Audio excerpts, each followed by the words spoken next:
Lift Jesus higher. Lift Jesus higher. Lift Jesus higher. Lift Jesus higher. Lift Jesus higher. Lift Jesus higher. Higher, higher, higher. Higher, higher, higher. Higher, higher, higher. Higher, higher, higher. Higher, higher, higher. Higher, higher, higher. Odogu Chineke, Odogu Chineke mo. Odogu Chineke, Odogu Chineke say, Odogu Chineke, Odogu Chineke mo. Odogu Chineke, Odogu Chineke mo. Ria, ria, ria, ria.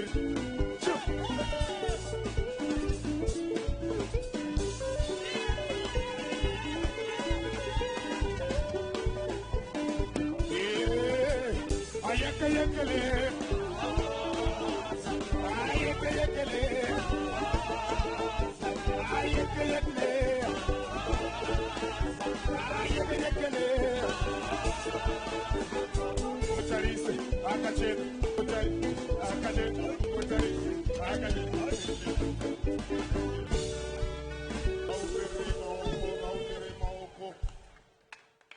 Praise you, ndandambonzwa kuti ngavangoramba vachingopfuurira mberi. Ndazoona ovhasiya varamba vanditarisa ndikati hangwa inenge yakwana iyi. Tinotenda zvikuru vana mai mudhikoni, madiconesses, ndatosimukai madiconesses, madhikoni edu. Tinoda kufarira vana mai mudhikoni, vana mai muparidzi.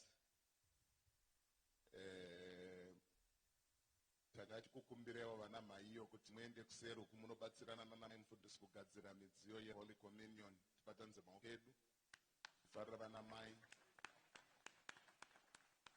Jehovha vakuitirei zvakanaka.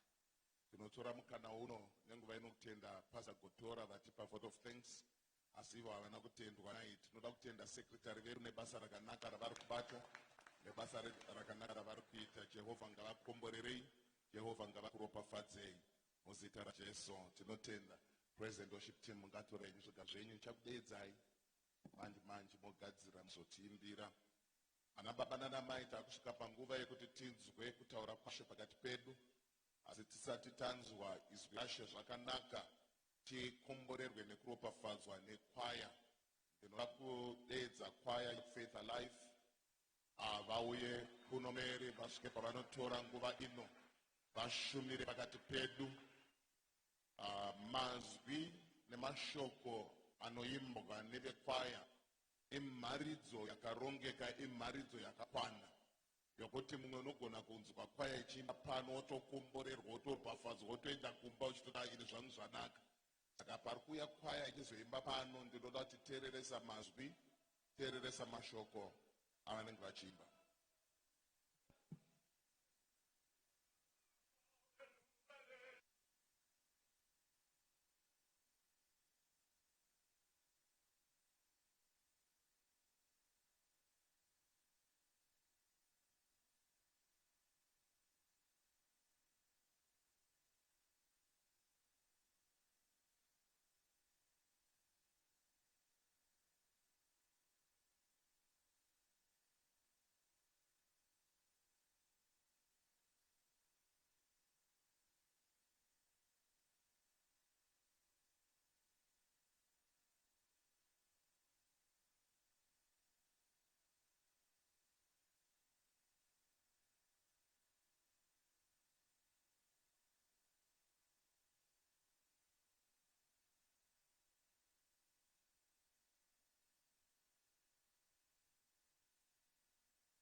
Tivavombere maoko. Kwaya yatiimbira zvakanaka.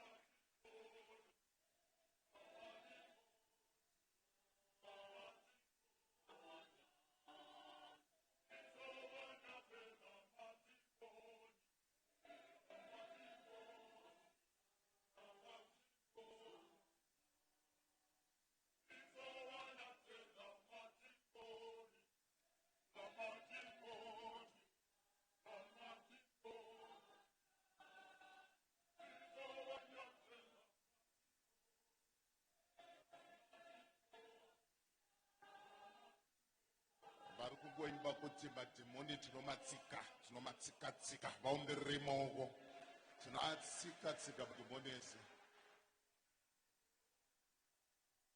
Tinotenda kwaya nokutiimbira vakanaka. Praise and worship team, please may you come up front. Apo tiri kukumbira praise and worship team ichatitungamirira parwiyo rumwe chete. Tosvika patinorumbidza mugaro wamasimba ngatisumukei timire netsoka dzedu. Inguva inokosha vana baba nana mai, vakomana navasikana, yokuti tinzwe kutaura kwaMwari. Uko ndokudya kwedu kwezuva ranhasi. Apa ndopakuya izwi neshoko rinotimisikidza muna Kristu. Izwi neshoko rinotimisikidza muna Mungaro wamasimba. Gadzirira mweya wako, gadzirira upenyu hwako. Ote Mugaro wamasimba ose pamunokomborera nekuropafadza vamwe. Musandipfuura. Batai upenyu hwangu. Batai mhuri yangu. Batai vana vangu. Pindirai panyaya dzangu dzekubasa. Pindirai panyaya dzangu dzeupenyu hwangu. Inguva vana baba nana mai yatinoda kurura mweya yedu noupenyu hwedu pambe pashe. Mugaro wamasimba agotitira zvakanaka. Praise and worship team, tipewo one song.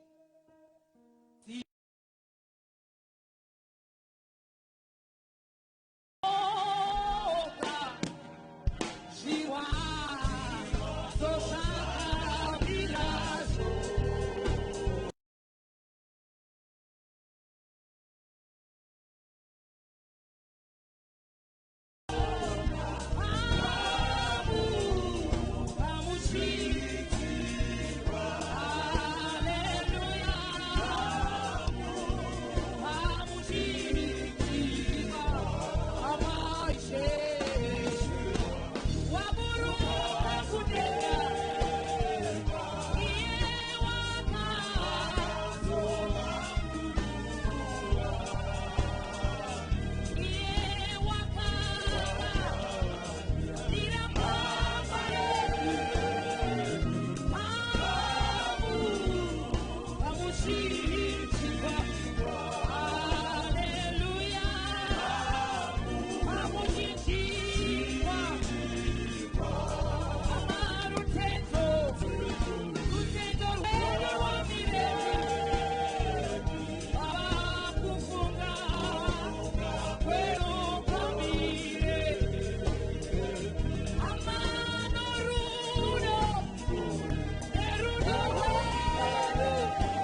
Hallelujah.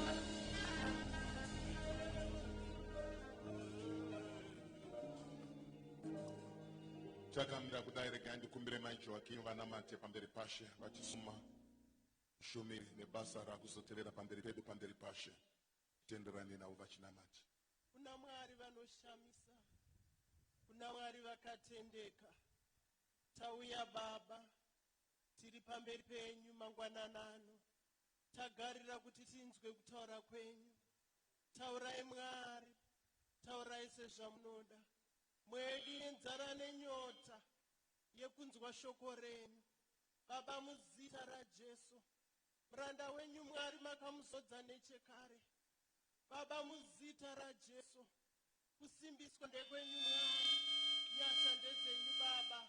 Tinokutendai mangwananano, taurai kwatiri, mwede yagarira, muzita raJesu. Amen. Vana baba nanamai, vakomana navasikana, nguva yatanga takamirira yasvika yokuti tinzwe izwi, tinzwe shoko raMwari kubva kumuranda wavo wawakadana nemuranda wavo wawakatuma, muranda wavo wakapa bhedheni nevision yemusangano uno neprovinsi yedu. Tibatanidze maoko edu apo ndakukoka nokudaidza overseer makarichi vauye kuno kuzogoverana nesu shoko raMwari. Ngatifarei muzita raJesu, muzita raJesu. Papo ichitera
ingotaura naMwari pauri ipapo, ingonyengetera paari, nyengetera paari, nyengetera paari mangwanani ano.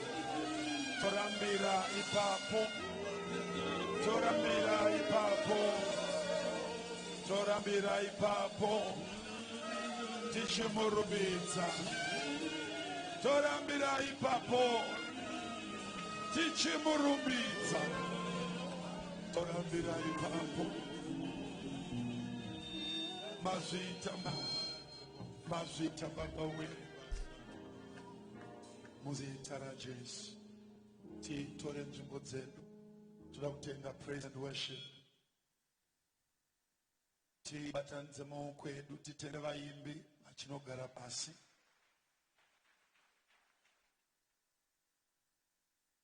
Panguva yemangwanani ano, rukudzo rwangu nekugamuchira kwangu kuna Baba Deputy Overseer pamwe chete namai, Baba Joaquinho pamwe chete namai, ivo vakwazisa vamwe, ngatitorewo mukana uno wokuti vakwazise tifare nezvipo zvatakapiwa naMwari muzita raJesu.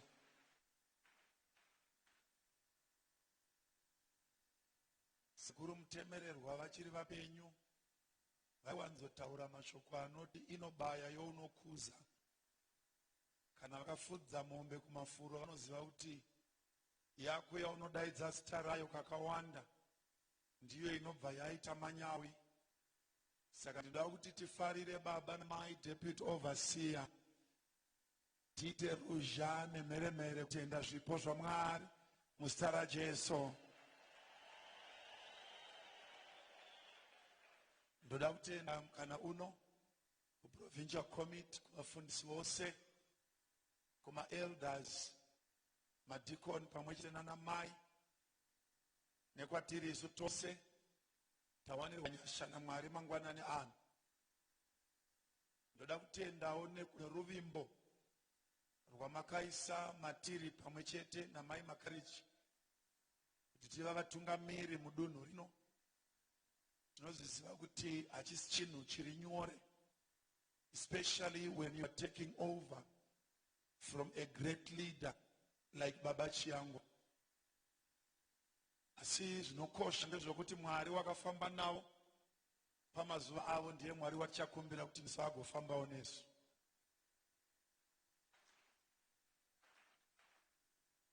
Isu ticharamba tichitsvaga uchenjeri nokubatsirwa kwavari ivo savatungamiri. The beauty ndeyokuti vatungamiriri vari mudunhu redu.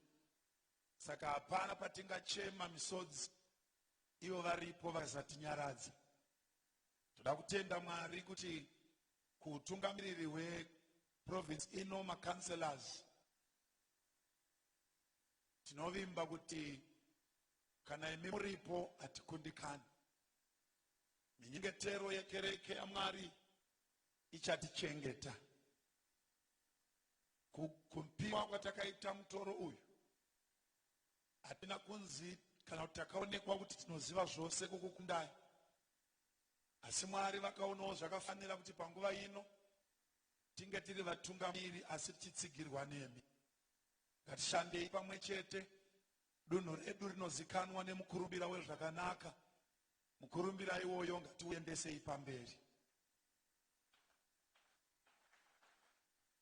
Chinhu chingarwadza moyo wangu panguva yeutungamiriri uhu kuti basa rakashandwa Harare West yakavamba muna 2003, basa rakashandwa kubva gore iroro kusvika nhasi harigone kuti riwire pasi, nokuti Mwari warisvitsa apa ane chikonzero.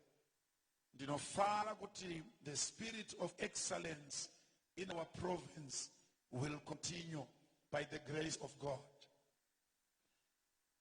Ndoda kuti nditende Mwari pakati pedu tine vatungamiriri vasharukwa varipo. Ndiri kuona sekuru nambuya Mukombe. Ndangovapa semuenzaniso, mune vamwe vakawanda vari mukati. Ndiri kuonawo nambuya Magudhu. Munamato wangu ndewekuti imi ndimi maintercessor edu. Why ndataura mazuva aya ndotenda kuti imimi mune nhoroondo yechechi ino inobva kure kuti kunda. Pane pamwe patinogona kunge taakurasika zvichida mukataura mashoko tigotadza kunzwa. Asi kana mukapfugama muchinamata, Mwari wenyu uchatiitira zvakanaka. Ndoda kukutendai. Mwari wamasima akomborere Harare West. Maringe nokumira kwakaita AFM, I will in short say church yedu yakasplita into two. Kutenda Baba Joaquinho, thank you so much for the demonstration yaitwa pano. Inongopupurira kuti ane chipa ndiye akaenda. Pati pano hatina kana chitsva chatati tatanga. Tiri kungofamba mafambiro akaita chechi yedu kubva pamazuva ekare. Ndoda kukutendai imi mose makaungana pano nokuda kwekumira neconviction dziri mumwoyo yenyu, nokuda kwekumira nechokwadi. Hakuna chinhu chakaoma sokudya uroyi nenyadzi. Hakuna chinhu chakaipa sokutevera chidzidziso yakaipa nokunyara vanhu. Nokuti tapedza zvoupenyu huno tichanomira pamberi paMwari. Ngatimirei nezvatinotenda kuti ndo zvinodiwa naMwari watinonamata. Ndoda kukutendai imi mose nokudhifenda kereke yedu. Ndigokutendai nokumira nevafundisi vedu. Varume ava nemadzimai vakapinda panguva yakaoma munzvimbo dzakasiyana. Vamwe vachikakaradzwa, vamwe vachirasirwa panze, asi nokuda kwenyu varume ava nemadzimai vakagona kumira kusvikira pavari nhasi. Kurudziro yangu ndeyekuti musaneta kumira nevanhu vaMwari, mirai navo kusvika Ishe achiratidzwa. Vamwe vakatanga zvitsva vakasarudza kuti maimufundisi havasi chinhu muchechi yavo. Ndoda kukutendai nokugamuchira kuti vana maimufundisi vane chokuita muimba yaMwari. Mirai nanamai vedu. Vamwe vari kuvati maimufundisi akafanana nomukadzi waheadmaster, nokuti mukadzi waheadmaster hafaniri kuonekwa mukilasi kuchikoro. Asi ndoda kuti munzwisise kuti ufundisi is a calling. Inosiyana nemabasa edu epanyama ino. Vana maimufundisi vedu ava vafundisi pamwe chete nevarume vavo. Ngativapei rukudzo rwakafanira. Ngativatsigirei, ngativadei, tivape rukudzo zvavanofanira pamberi paMwari. Ndodzokerera kuti hatina kubuda chechi. Hatina kubuda chechi. Kune vari kutaura vachiti mufundisi Ningi vari kuteera vachiyangwa vakatanga chechi. Hatina kutanga chechi uye hatizombofa takatanga chechi. Tinokontinua tiri AFM yakanamatwa nana wakupara, yakanamatwa nana wamutemererwa, yakanamatwa nana vamanyika, ikanamatwa nana shumba mbiri. Ndo AFM yatinobata kwairi. Ndo yakatibisa madhimoni aitinetsa. Ndo yakatidzingira mashavi erudzi. Ndo chechi yatakamira nayo. Ndo yaticharamba tiinayo. Musafurirwe muchinyeperwa kuti maassets anotorwa. Maassets aya haana kuvakirwa munhu, akavakirwa Mwari. Saka haatorwi kubva kuna Mwari muridzi wavo. Isu munamato wedu ndewokuti dai zvatiri kuita zvisina Mwari, vanhu vese vagere muno vaibvepi apa? Kuungana kwakadai kunopupurira kuti Jehovha uri pakati pedu.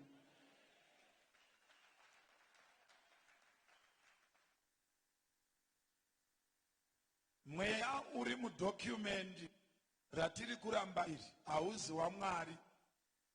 Chikonzero ndechokuti kana mweya uri waMwari, kunyangwe mukakonana zvakaita sei, amubate mufundisi Kola.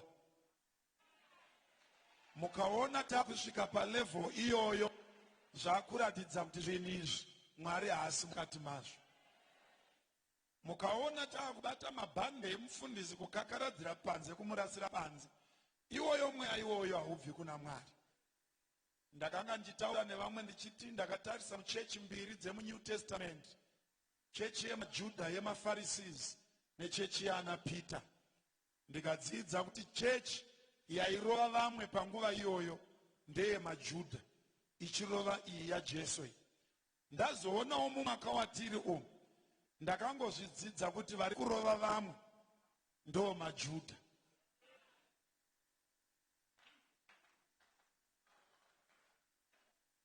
Mwari kutirwira kana kusatirwira, hatisi kuzomira nedocumendi iri. Mwari kutirwira kana kusatirwira, hatisi kuzotevera tsika idzi. Mwari wedu wemadzibaba edu ndiye watichafamba naye, watiri kuti pamusangano uno, looking unto Jesus the author and the finisher of our faith. Vavhangeri vedu, tinokupai nzvimbo yenyu mubasa raMwari. Tinoziva pamakanzi naMwari mumire muchiita basa raJehovha. We commit kuti munguva yedu inoi we are going to give you your place sezvainofanirwa kwete ava ndavision pachechi hadziuyi dzichinaya kunge mvura kuti uyu hanzwa yake uyu hanzwa yake uyu. Hakuna mufambiro wakadaro. Mwari unotaura naMozisi, Mozisi odaidza elders. Bhaibheri robva rati mweya uri mauri Mozisi ita kuti uve nevatungamiriri vaunoshanda navo. Toda kutenda takakurudzira vafundisi kuti masangano medu mune mamwe akatsemuka, vamwe vakaenda uku vamwe vakasara. Saka kuti vakaenda pamwe pane mamwe masangano, masignatories emaaccounts anga vamwe vacho ndo vakaenda kureforms. Takakurudzira vafundisi chokutanga kuti endai munogadza vatungamiriri vanoita kuti basa raMwari rifambe. Vakaenda siyanai navo, gadzai pane varipo, mubate basa raMwari ripfuurire pamberi. Naizvozvo gamuchirai maprocesses iwayo ari kuitwa kumasangano kwenyu, hachisi chinhu chiri kubva mupfungwa dzamufundisi, urongwa hweprovince hwokuti basa raMwari ripfuurire mberi. Takavakurudzira zvekare kuti openai maaccounts. Kune mabanks ari kuratidza kuti vari kushandiswa nevari kumareforms kuganisha maaccounts atiri kuisa mari. Takakuti kuvafundisi endai mogara pasi nematare enyu matsva, vhurai maaccounts manyowani, tipfuurire pamberi nebasa raMwari. Zvegumi zviuye kuprovince. Harare West inofanira kupfuurira mberi sezvinodiwa naJehovha. Takapfuurirawo mberi zvekare nokuvhura masangano matsva mune dzimwe nzvimbo zvakaita kuNgoni kuNorton. Mufundisi watakanga tiinaye ambofamba ainesu akazoenda kumareforms. Zvino isu hatimiri kana kuti hatisi we are not stopping. Achingoenda kumareform takabva tatocreata sangano redu pasaidi ipapo. Saka muNgoni kuNorton kuna mufundisi variko vari kutosimudzira mureza kuti Harare West irambe yakasimudza mureza waKristu. MuHague Park pakanga paina mufundisi Sasa vazotangawo basa ravakatanga ravari kuzvimiririra voga. Takavhura sangano zvekare paHague Park Primary School. That work is growing very fast. Tikaisa mufundisi ipapo, toda kutenda Mwari kuti basa raJehovha riri kupfuurira mberi muHague Park. Takavhura sangano zvekare paStapleford. Taona kuti muchechi yepaStapleford muya panga paita vakuru vakati chechi ino ndeyedu. Tikati ayo isusu hatisi kunamata building, tikunamata Mwari. Takabva tangovhura sangano muStapleford imomo. Ndoda kufara kuti vakanga vari mukati muStapleford munonzi naPresident Yangwa kunonzi kuGilbert Jini. Vanga vari muGilbert Jini vakabva vakobuda mukomboni muya vachibva vaenda patakatanga. Pane sangano riri kukura ipapo nokuda kwenyasha dzaMwari. Toda kutenda Mwari zvekare takavhura rimwe sangano idzva muBloomingdale. Tanga tisina sangano muBloomingdale for a long time. Takatanga sangano ipapo ratinotenda kuti Mwari uri kutipa nyasha. Rakatanga rine one Sunday yatapfuurai, ndo yanga iri yekutanga. We are trusting God for grace in that place. Takaisa mufundisi ipapo. Takavhura rekare rimwe sangano kuFairview next neSenton. Takavhura sangano ikoko ratakatanga zvekare last week. Toda kutenda Mwari tikaisa mufundisi ipapo. Mwari vekutipa nyasha. Harare West will continue to do great exploits for the kingdom of God. Sunday school committee yedu haisati yagadzwa. Tichazovadaidza pamwe chete tigadze utungamiriri weprovince Sunday school. Choir festival iri kupfuurira pamberi. Vatungamiriri vedu vemakwaya varipo, Elder Magacha. Takagara navo meeting tikawirirana kuti we are going to go ahead the choir festival. As I'm talking to you now, my songs, my competitions are almost ready. And we want masangano ese anokwanisa endai munotanga makwaya, endai munotanga kushandira Mwari nemutoo iwo. Kune makwaya akaitwa depleted, vamwe vachienda uku vamwe vachisara, endai munoita rebuild makwaya iwayo tipfuurire pamberi. Baba Gotora vataura pamusoro pemusangano next week. Tinenge tiri ku Harare East, kwatinenge tiri kubva na 11 o'clock mangwanani. Tinenge tiri ku Harare East musi weSunday. Tovhara machechi edu tonosangana ikoko. The last two items, second from last, ndekuti vana baba nana mai takagara pasi se provincial committee, tikazogara pasi se council, tikawirirana kuti mwedzi wa October uve mwedzi watinorangana, watinomhanya tese mumwe nomumwe, tichigadzirira kuoneka baba na amai chiyangwa for the 16 years dzavakaseva, vakashandira Mwari, vakavaka machechi, vakabuilda conference ino nezvimwe zvakawanda.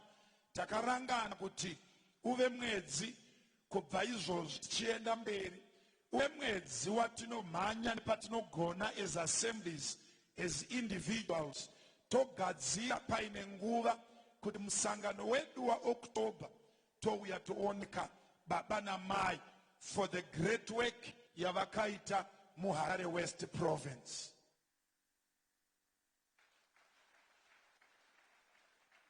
Panguva iyoyo kunenge kusingadanwi anonzwa, hakuna chipo chinonzi chakakurisa, hakuna chipo chinonzi chidiki, kunenge kuine chinonzi chimhai batai mwana, umwe nomumwe nepake, tichitra baba vedu naamai, tivati thank you for the great work, tivati thank you for leading us in such a wonderful and spiritual manner. How many of you agree kuti varanda vaMwari vanoda kutendwa? Murune miritso tichitenda nyasha dzaMwari nezvipo zvaakatipa. Chokupedzisira ndokumbira the IT, if you are ready for me, ndokumbisa for a minute or two tiwache pama screens up. Pane cyclone iri kufamba munyika medu, ndoda kuti tione zvimwe zvezvinhu zvayaita muno muZimbabwe zvigotibatsira kuona need yatiinayo munyika yedu panguva ino.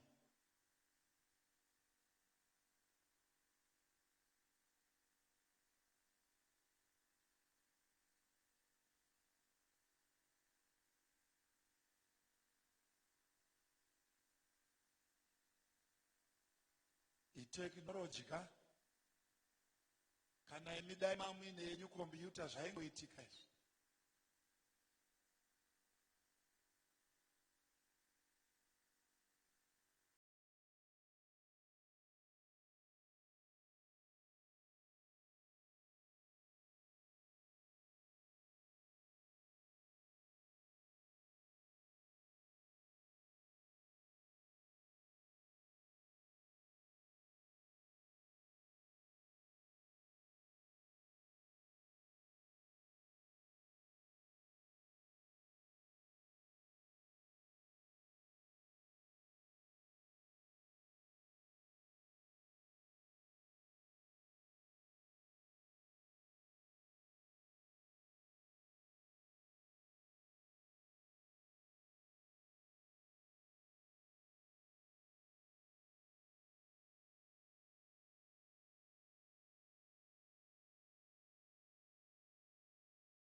video dzatiri kuona zviri kuitika kuChipinge, kuChimanimani and most parts of the Eastern Highlands.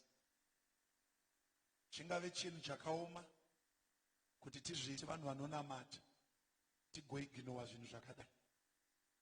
Handichikumbira kuti kereke yaMwari simuke, tikumbire kuna Mwari. Rangariraiwo nyika yedu panguva yakadai. Tanga kunamata pauri ipapo, tanga kunyengetera, ukumbire nyasha dzaMwari, ukumbire kuna Mwari vanotinzwa, kumbira kuna Mwari vanotirangarira. Chema kwaari mangwanani ano, Baba tinzwei, tinzweiwo Mwari wedu, tariraiwo nyika yokwedu, tinzweiwo Mwari wedu, tariraiwo nyika yokwedu, tariraiwo nyika yokwedu Mwari, tariraiwo nyika yokwedu Jehovha, tariraiwo nyika yokwedu Mambo. Munogona, munogona, munogona, munogona Jehovha. Chema kwaari mangwanani, chema kwaari mangwanani. Tinzweiwo Baba we, tinzweiwo Musiki wedenga nabasi. Tirangarirei ndimi mune simba, tirangarirei ndimi munoti vanochema kwamuri, munovarangarira Baba. Tirangarirei Mwari, tirangarirei Baba, tirangarirei, rangarirai Zimbabwe, misha ya parara, pokugara paparara, pfuma ya parara, upenyu waparara. Tinochema kwamuri Mwari, tinochema kwamuri Mwari. Tinzweiwo Baba we, tinzweiwo Baba we, tinzweiwo Baba we. Jesu, Jesu, ndimitariro yedu, ndimitariro yedu. Hapana chamunokulikana, bataiwo disaster iyi Mwari, bataiwo disaster iyi Baba. Tachema mangwanani ano, tachema mangwanani ano, tachema mangwanani ano. Munogona, munogona, munogona, munogona Baba, munogona, munogona, munogona, munogona, munogona.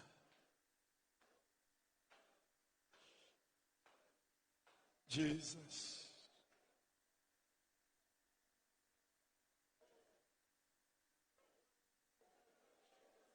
Jesus.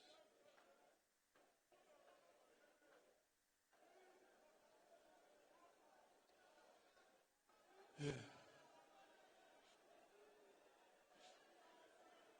Yes, Lord.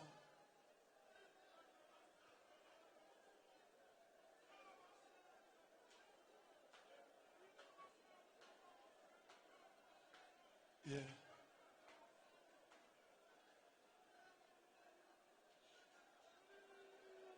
Jesus.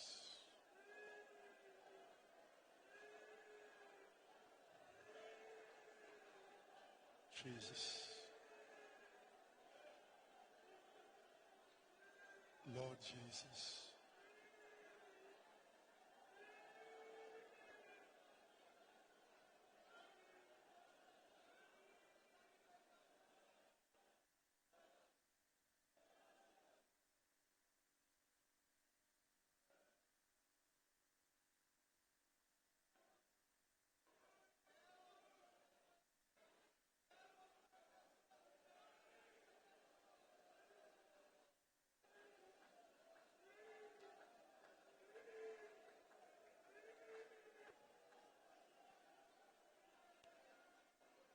tina Mwari anopindura, tina Mwari anotinzwa,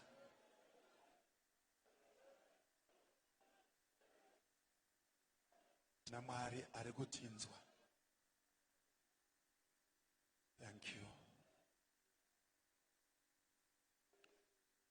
Tinotenda Mwari mangwanani ano titore nzvimbo dzedu.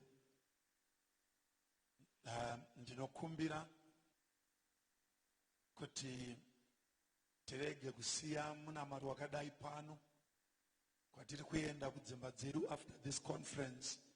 Handei tinoramba tichinyengetera nokuda kwedisaster iri munyika medu, disaster iri kuafekta vari muMozambique, iri kuafekta vari kuMalawi. Handei tinonyengetera. But I want to make a special appeal.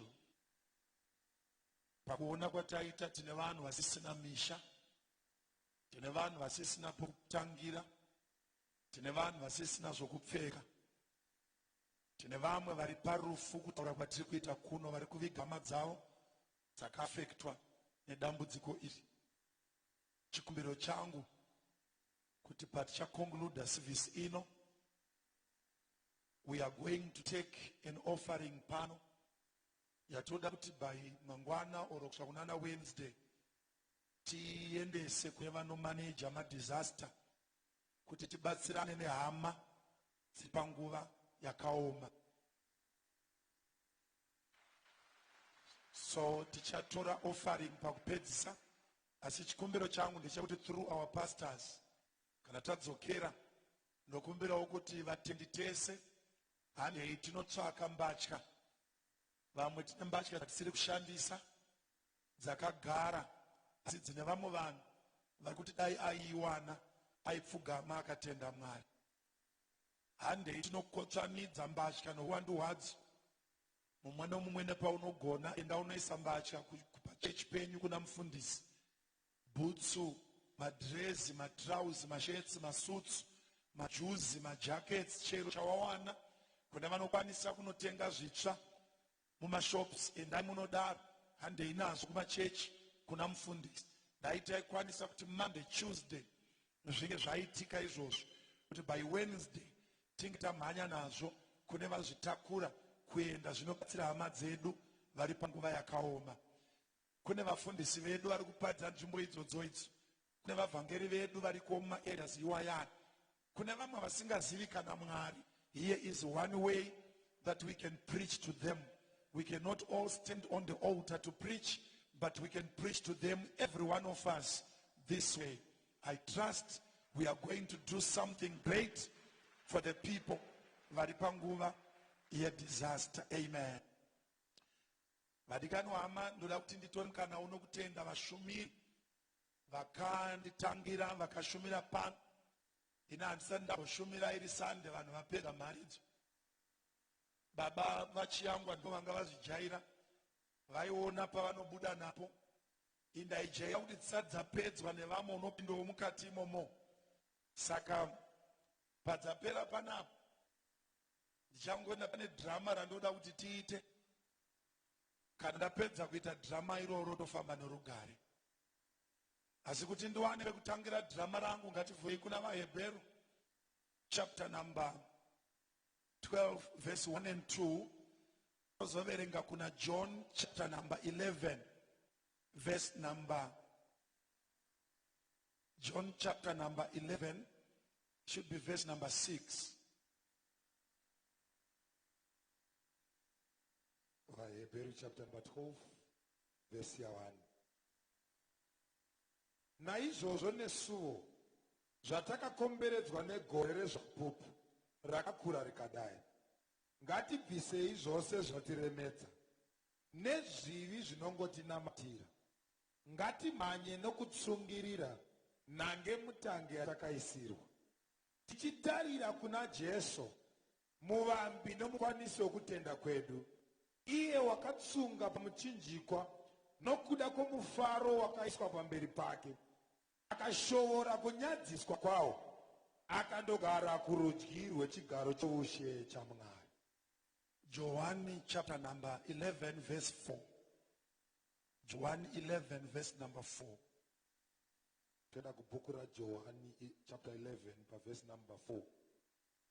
Jesu wakati azvinzwa akati, kurwara uku hakuzi kwokufa, asi kuti Mwari akudzwe, nomwanakomana waMwari akudzwewo nazvo.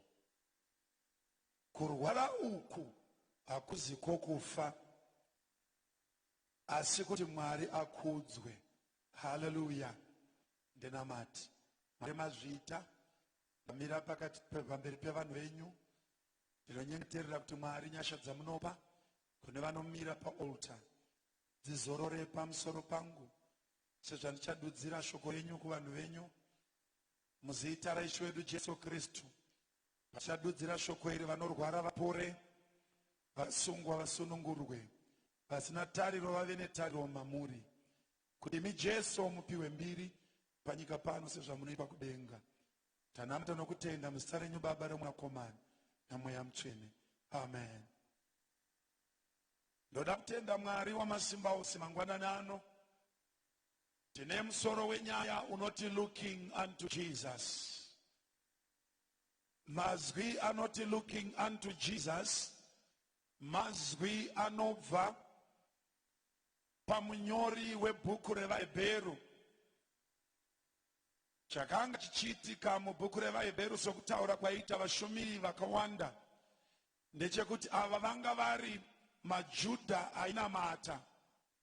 Vavanga vari maJudha ainamata kudaro, vakasvika nguva yavakashungurudzwa, vakasvika nguva yavakarwadziswa, vakasvika nguva yavakatambudzwa, kusvikira rutendo rwavo rwakuderera. Sezvandinotenda kuti pakunamata nokufamba kwatinoita pane nguva yaunosvika kuti rutendo rwako runotanga kuderera. Ndokumbira ameni kuna Jesu. Vangani vanovimbisa paridza neni kusvika tapedza mumaminitsi mashoma. Mwari atibatsire paridza ineni mangwanani ano. Saka vanhu ava vamanikidzwa vachitambudzika kudaro, vanosvika panguva yavanotanga kunzwa dzidziso dzevamwe maJudha vaiti, izvi zvamuri kuona zvaKristu wenyu zvinonetsa. Onai kutambudzika kwamakuita. Madii madzokera kuchinamato chokunamata ngirozi. Madii madzokera pakunovimba nana Moses. Madii madzokera pakunovimba nezvipiriso nokuurayiwa kwemakondobwe. Vanhu ava vari panguva yokumanikidzwa kwakadai. Ndokumbira ameni chechi yaJesu. Vakasvika nguva yavanga vakusheka rutendo rwavo, vakusheka rutendo kudaro.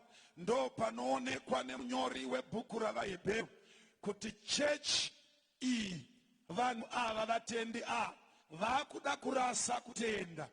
Ndo panonyora tsamba kwavari nokuti vanga vakumanikidzwa, vachipesekutwa, vachitorerwa dzimba, vachitorerwa minda, vachirohwa nekunyadziswa. Panguva iyoyo ndo panoonekwa nemunyori kuti vanhu ava vakaregererwa vachipfuura nemavari kupfuura namo. Vane mukana wokuti vakande rutendo pasi. Ndo panonyora tsamba kwavari. Ndofara mubhuku ravaHebheru pachapter 11 panobva patanga kutaurwa nyaya zvikanzi mhare dzokutenda. Potaurwa vana Abrahamu, potaurwa vana Sara, potaurwa vana Gideon nevamwe vakadaro. Ndamira pano kuti ndiite drama, kana ndapedza drama toenda kumba. Varipo here vari kumira neni nhasi pakushumira uku? Ndokumbirawo vakomana 8 vanouya pano quickly. Tiite drama, kana tangopedza tovhara toenda kumba. Vakomana 8. Takatarisa pana Jesu muvambi nomukwanisi wokutenda kwedu. Ndokumbirawo kuti tese timire apa. Now, kuti muone picture iri pana. Bhaibheri rangu rinobva rati vanhu ava vakaomerwa muchiri pano. Hamusati mamboona mushumiri anoshumira nevanhu vakawanda kudai. Kutya nhasi ndazvijaira undangoti ndiite drama. Ungazoti hapana chandakazwa indaita drama. Saka Bhaibheri redu rinoti, munyori webhuku revaHebheru anoti, zvino anyora muchapter number 11 anotaura pamusoro pevarume namadzimai ekutenda. Anoti Abrahamu agoti Sara agotaura mazita akasiyana-siyana. Apedza kudaro akuenda pachapter number 12. Ndopaanotanga anoti ngatimhanyei nhange mutange iyi. Takatarisa kundani? Kuna Jesu. Chii chaanga achitaura nokuti paimhanya vana Abrahamu pane zvaiitika panguva yavo. Tirege kukanganwa kuti panguva iyi kwanga kusina nyasha, Jesu anga asati avepo. Dai Mwari andibatsira, ndoda kuita drama rino iri nditiende kumba. Nyasha dzanga dzisati dzako, saka vana Abrahamu vaiti vachimhanya nhange mutange yavo. Ndoda kufara kuti ndidaidze pano apa. Anyone Abrahamu uya panapa. Aimhanya Abrahamu achienda achimhanya nhange mutange yake yokutenda. Muri pano here chechi?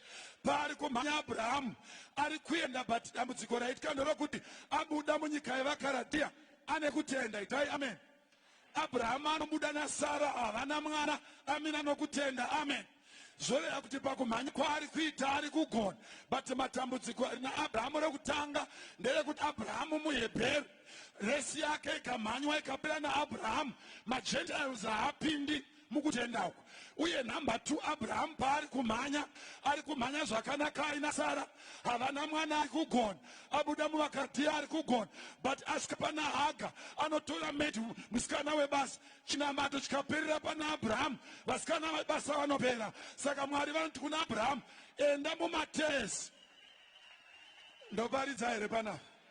Abhurahamu enda mumateresi. Kana vanhu vakazo ukaenda kunonoperera resi uku, vanhu vanotora vasikana vebasa mudzimba anopera. Mira uri parutivi. Ndoparidza here panapa? Ndopanotorwa mbuya Sara vakanzi uyai mumhanye pakutenda. Mbuya Sara ndokuteera, havana mwana vanoshingirira. Mbuya Sara ndokutenda, asi vanosvika pavanonzi naMwari ichakupa mwana, ndobva vati hede uri. Mwari vakati kana rutendo rukapera nambuya Sara vanhu vanoseka Mwari. Mirai mumateresi. Ndoparidza here panapa?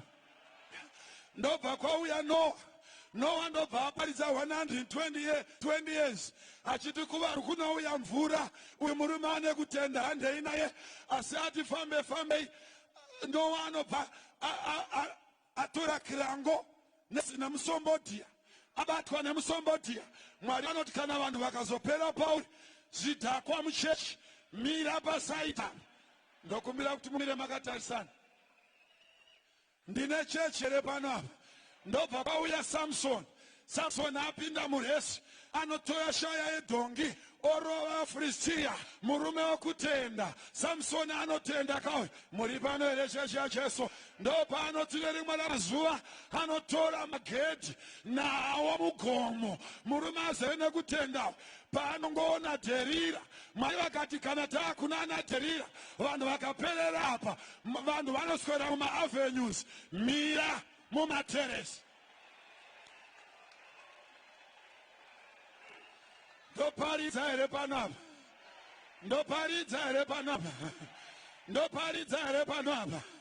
Zvakureva kuti ava vese vasara havachino kutarisa, vakatungamira, havana kunorova tambo, vakaperera mumateresi. Ndopano unoona Bhaibheri rako richiti Mwari wakada nyika, nokudaro wakapa mwanakomana kuti ani nani anenge abenda aregere kufa, asave noupenyu husingaperi.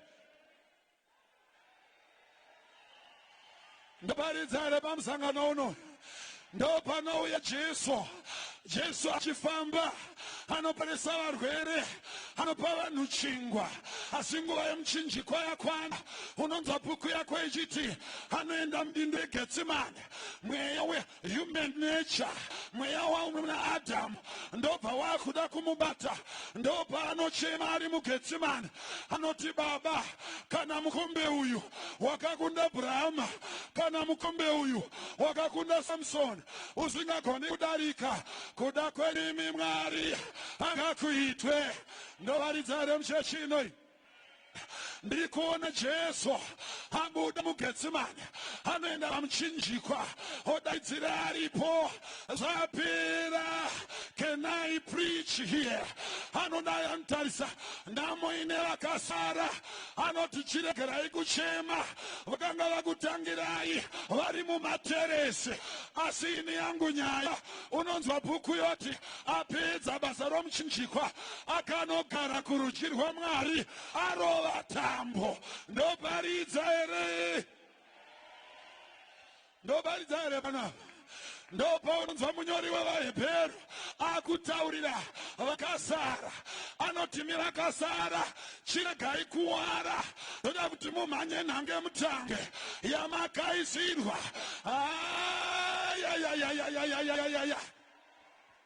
Kana makumhanya muchienda, resi yatinayo haisi yecompetition, iresi yeconcentration. Kana wakumhanya, don't compete with your brother.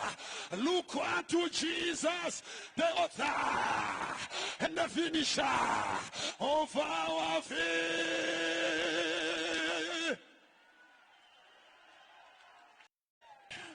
Nobody there panapa. Chechino haisi muni, chechino haina zitere muni. Deya Jesu we Nazareta, deya Jesu we Nazareta, looking unto Jesus, the author and the finisher. Ndauya pano nasi, ndoda kuti muone chinhu. Kana Jesu aenda kunomira uko, ndokumbira shamwari yangu imboenda. Kune chinhu chandoda kuti muone, agadzira nyaya dzomuchinjikwa, apedza nezvivi zvako, apedza nezvivi zvangu. Ndinofara. Is really not the author? How can I preach here? Is really not the author? Rinoreva creator. Is really not the author? Rinoreva initiator. Can I preach in this place now? Batabaya. Rinoreva the creator. Rinoreva the initiator. Rinoreva the causer. But Banino Dawana Babana Mai and Debanonzi author and a script writer. Oh, can I preach now? Zaidi Kurevanya in Desagudai. Pakaro Abasalem Chinj. Gatimani Nangam Tangi Takatarisa Panacheso. Vanvakakuona vanoona murombo asina kana chinhu. Ndinhasi episode 1, episode 2. Pa-episode 2 ndinenge ndapinda mumascripture anoti silver and gold ndezva Jesu. Silver and gold ndezva Jesu. Cattle on 1,000 hills, they belong to Jehovah. Basa rakamirira Jesu pamunzi looking unto.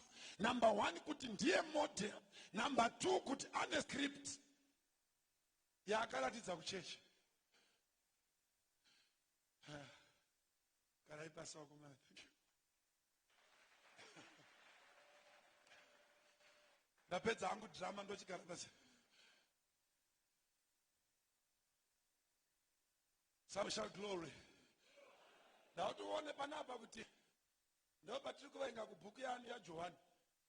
Kubhuku ya Johani kurunzi Maria na Marita vakatumira message kuna Jesu. Ari kure kanzi she wamunodisisa uya ari kurwara. Ava vari kumba vari kuchemba. Ari kupiwa message Jesu haasi kuvhunduka. Anobva atoti kuvadzidzi vake zvikanzi kurwara uku hakuzi kwekufa. What Jesus simply did, anzwa message yaRazaro akatarisa pascript kuti maringe nescript Razaro akutoenda here zvachose. Ndobva aona kuti haasi. Ndobva ataura kuvadzidzi zvikazi marwariro aya haasi ekufa. Bhaibheri rako rinobva rati akaita 2 days asati aenda kuri kurwariwa. Panyama ino munofana kutsamwira munhu kuti indava so. Haana kunzwa apa akauya kumba kwedu akadya sadza akabikirwa nehanzvadzi dzake akadini bata hapo pano. Ndauya pano vana baba nana mai kuti nditi kuna vakanditeera, whatever situation yawinayo, marwariro awinawo haasiri ekufa. Ndati marwariro awinawo haasiri ekufa. Vakomana vemafirima akapinda mumotari achienda kwaari kuenda kunobva gonyeti. Ndizvoka gonyeti richiuya rakanangana nemotikari ina main actor inobva yati iyo ina actor yacho yangotarisana negonyeti hwi kunge mamhepo gonyeti rigobvako unokaoneka mota kachiti pidiku konoti nerufu kagada mavhiri unobva waona kutanga hutsu putitika nekuinjini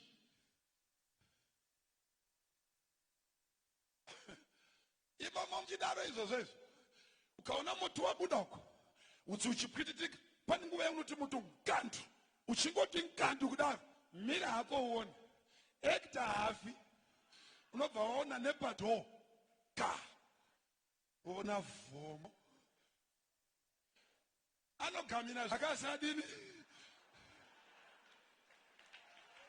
ndauya pano vana baba nana mai marwariro iwayaya haasiri yekufa ndoda varume navakadzi vanoti panguva ino mota yapeuka mavhiri ari kutenderera ndikatarisa kuscript iri kuti chibuda you are coming out you are coming out you are coming out in the mighty name of Jesus.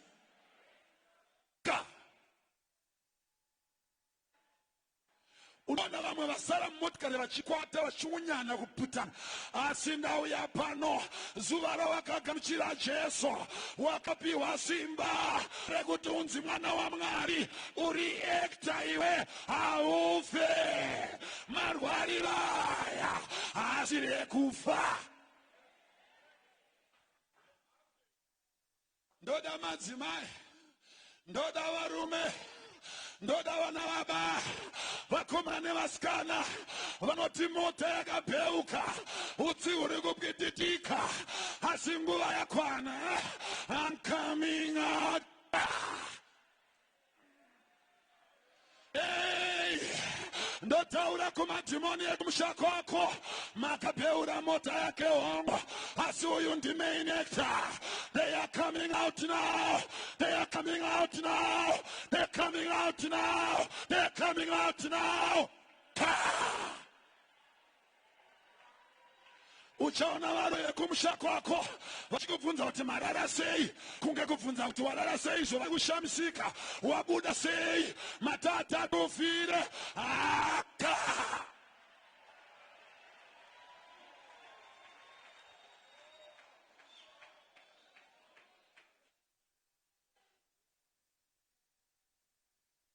Mango mameni ekta anetsika yekuti kana wabudiswa kudaro wabuda intawa ngona wabuda intawa vasara vakavharirwa imomo ibvapa kana warova toka buda you are walking away ndotaura panapa dzakakubata nhasi dzinokurekedza nyasha nyasha nyasha. Yandiri kubaridza pana ndine vandatumwa kwavari kuti Mwari vavhure meso ako uverenge script wakanziona doctor uri wadevelopa growth ende inobva yanzi iri malignant kureva kuti ini cancer.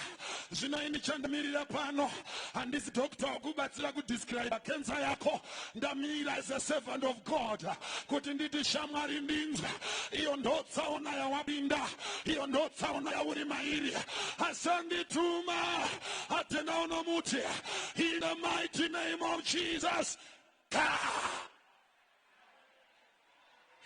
Wakutobuda mkenza yoyo wakutobuda mkenza yoyo in the mighty name of Jesus.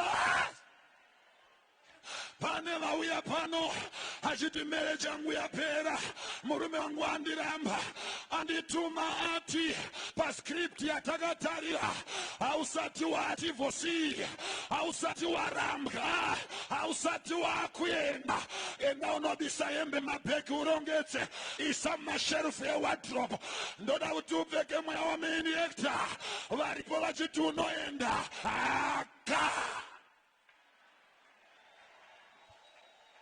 Katabaya tabahana shalebo bobo koshata ndamira pano semwanda wa Mwari script yandiri kuverenga inoti pakati pedu apa pane vakanzi hakuna kwauchaenda. Yandaverenga yati wakakomborerwa iwe hauchanzi murambiwa. Yandaverenga inoti wakakomborerwa iwe hauchanzi nhamo inesu. Scripture yandiri kuverenga pane zvaakuda kuitika. Episode 1 yenhamo yapera, handei muepisode 2. Kana ndaa muepisode 2, I am a businessman. Kana ndaa muepisode 2, I own houses. Kana ndaa muepisode 2, I run businesses. Kana moto yanga yapeuka.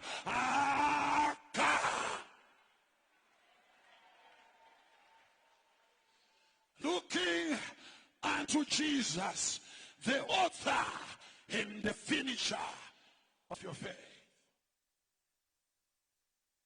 Jesu akuti kuvadzidzi vake zvikati, vakomana, mukomana uya wandanzi ari kurwara arara. Language, kana tichiverenga script, Jesu ari kutoti language maringe nezvandiri kuona munhu akarara. Ukaenda kune vari parufu paRazaro, pane munhu afa. Ukaenda kuna Jesu, pane munhu akarara. Chashandisirwa mazwi ekuti arara, mazwi ekingdom, mazwi epascript. Ndaarara anomuka, afa anotsakatika. Pane wambondivisa kuti vada kuparidza neni vachiripo? Muchiripo? Saka Jesu anobva ati zvanzi arara.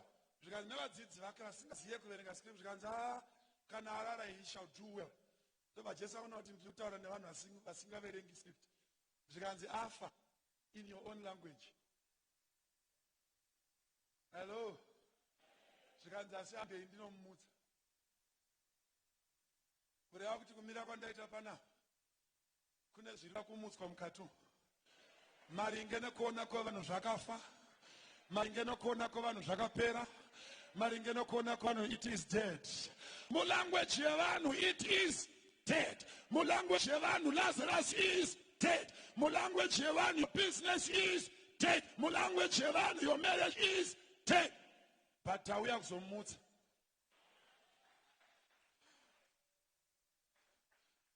Looking unto Jesus, the author. Panoti author. Pandinakira. Ndangouya kuzoti nhasi ndizodze. Vanga vasati vaziva kuti muri main actor amufe. Ndo vandangouya kuti ndiregedze nyasha. Uchibva pano, maunopinda unobuda. Uchibva pano, nhamo inouya inopera. Uchibva pano, ukarwara unopora. Looking unto Jesus, the author and the finisher of our faith. Unaona uchema uchita dai vangu vana Abraham kutaura kuno ndiri mumateresi. Mumateresi maipakirwa vanhu kuti tikakuita the ultimate example vanhu vanoparara. Mirai pasaidi. Kukupakai pasaidi kubvuma kuti mune zvamakagonawo. Asi zvokuzosvika kumagumo makadini? Mirai apa. Asi takatarisa kuna Jesu. Bhaibheri rinoti Jesu ndo paanotanga kufamba rwendo after 2 days kuenda kuna Lazaro. Pamuri kukuvarira sechechi. Mwari watsanonoka nzakabvira kumukumbira tara asati ambondinzwa. Iri uri mu 2 days. Verenga script.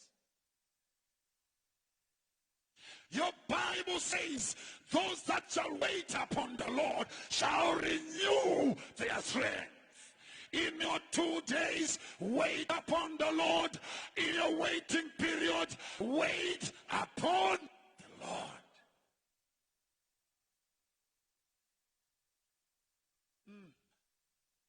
Help me, Holy Ghost.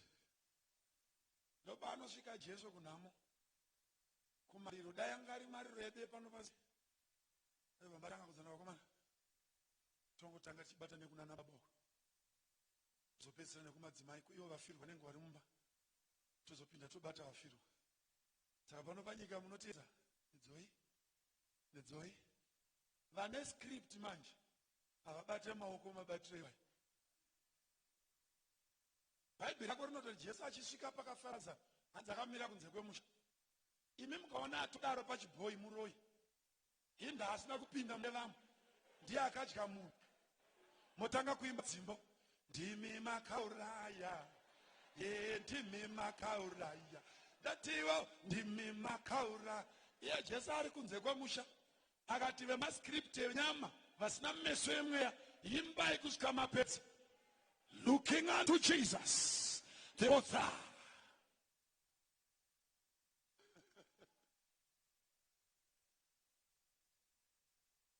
Vanoverenga script ndobva matsanzwa kuti Jesu auya.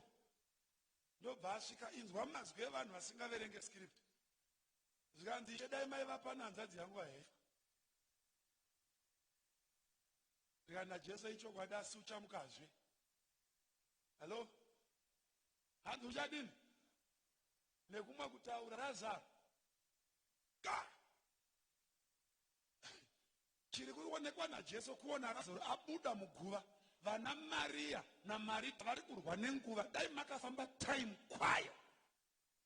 Ona itsenye kunoke zvino munhu akafa musipo. Bhaibheri rangu rinoti. Ndobva Jesu ati he shall rise again. Can I make a prophetic declaration to some people who are ready for it? Whatever is dead in your life, it shall rise again. In the mighty name of Jesus, I am reminded of that story. Bible Jesu achipinda mukutare 9 anosangana nevanhu vakabata kanyanza vachienda kunoviga shamwari ndinzwe kana tatarisa kuna Jesu anomutsa zviri kunoraswa nevanhu anomutsa zvakakondemwa nevanhu in the mighty name of Jesus. Unonzwa bhuku yako yati akabata kanyanza maive munhu vaichema maive munhu vairwadziwa maive munhu vaitambura. Ene ndotenda kuti parufu rwemwana mai ava ndotenda kuti vanga vakabata. Munoziva zvinoita madzimai kana mai yafirwa. Isu vana vabati kafirwa hatibatwi kufamba kwakabatwa. Asi vana mai neporiji unodyiswa chikaburai. Mai ava vanga vakabatwa nerimwe chembere. Coffee niri pamberi. Vachinzi shinga. And you know women how you do it. Chipuruzira kumusana. Mai. Zvino kana vanhu vakupuruzira ndo panoperera vanhu. Bhuku yangu inonditi nerumwe rutivi Jesu waipinda muguta ane upenyu achisangana nechakafa. Ndinorayira nezita raJesu ane upenyu ngasangane nechakafa. Ndati ane upenyu ngasangane nechakafa. Achiona mwana mkomana yangu bhuku inoti akabata kanyanza akabata coffin akati young man arise. Itsika yake zvakafa anomutsa. Itsika yake zvaenda anodzosa. Itsika yake zvaparara anomutsa. Ndinorayira nezita raJesu zvakaparara angasimuke. Zvakaparara angasimuke. Looking unto Jesus, the author and the finisher of our faith. Hanopina mushamuna na Maria. Zvino ndine Bhaibheri madza anobva adzokera oenda kuna Maria. Maria kuti Jesu auya anomuda oenda panze. Vana baba nana mai kana vanhu vadeclare vati zvapera ndo panotangira Mwari wanoparidza. Kana vanhu vadeclare vati hapana chiripo ndo panotangira Mwari wangu. Chakadeclarewa chako vanhu vachiti zvapera. Ndinorayira semuranda waMwari in the mighty name of Jesus, in the mighty name of Jesus, in the mighty name of Jesus. Shout out his head. Ndinofara Maria anouya semumwe wake anotishe daima iva pano hanzvadzi yangu hayaifa ndauya kuzotaurira vanonamata. Mwari wako asati anonoka. Mwari wako asati apererwa. Mwari wako asati akumirwa. Vanhu ndo vanopera. Vanhu ndo vanokumirwa. Vanhu ndo vanoshaya zvekuita. Wandauya naye kana vanhu vapedza anotangira ipapo. Ndinorekedza nyasha masikatano. Ndinorekedza nyasha masikatano in the mighty name of Jesus. Dauya vana baba zvakanzi nevanhu zvinonzi Maria ataura. Jesu anoti mamuisepi vana baba yako nyaya wanga uchiti yapera, yako nyaya wanga uchiti yaguma. Ndauya nemubvunzo, iripi nyaya yako, riripi dambudziko rako rinoda kuonekwa nachangamire. Auya is the author and the finisher of your faith. Auya is the author and the finisher. Now, can I show you something? Bible rako rinoti kuna Jeremiah, ndakakuziva usati wamudumbura mai vako. Ndabaridza here chaiburitsa paya Mwari iscript zvikanzi uri mudumbura mai vako, I sanctified thee, which means I separated thee. And number two, I ordained thee. I am interested in the word ordained. It means to confer holy orders. It means to confer holy orders. Ndamira pano semuranda wa Mwari, zvakanzi naMwari ndezvako. He ordained it for you and it must come to pass. I'm conferring now the holy order of God upon you. Your dream must come to pass. Your dream must come to pass. The devil is a liar. Nati my dream yako ineda come to pass.